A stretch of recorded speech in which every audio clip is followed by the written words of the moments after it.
Financial. Joining me now is Congressman Mike Quigley. He's a Democrat from Illinois who sits on the House Intelligence Committee. Congressman, I think it's useful for our viewers to understand that they may not like some of you in Congress. They may not think you're all that effective. But Intelligence Committee, the chairman and the ranking member have clearance that is very close to that of the President of the United States. They get real intelligence information.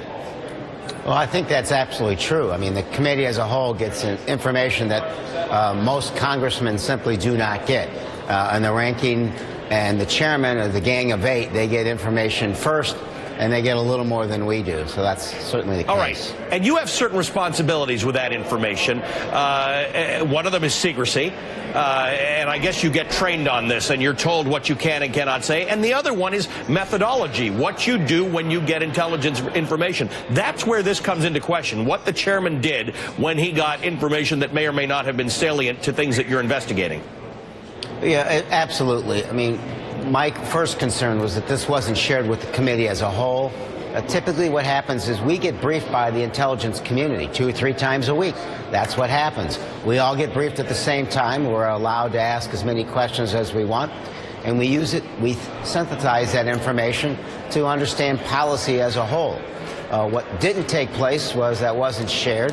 And unfortunately, the chairman chose to go to the White House, which is particularly concerning given Director Comey just this week announcing that there is an investigation into the Russian probe taking place with the very same White House that we're talking about. So if this is going to be a detached, bipartisan, credible investigation, you simply don't go to those who are the subject of the investigation and tell them something like this.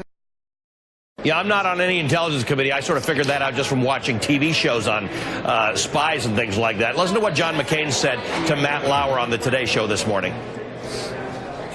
I've not seen anything like it, and it's very disturbing. That's the reason why we need a select committee to clear this whole issue up. And by the way, intelligence committees and armed services committees always work in a bipartisan fashion, and I'm sorry to see what's happened over there.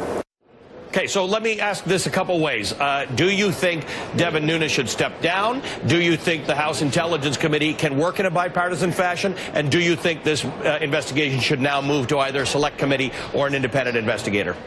Well, let me start with the last one first. I think that different committees have different strengths. As we've discussed, the fact that the Intel Committee works in a top-secret fashion, we're able to review materials that otherwise would not be available. Can the committee work in a bipartisan fashion? It always has before this. Particularly Chairman Nunes, prior to the Trump White House, was particularly fair in terms of how he ran the committee.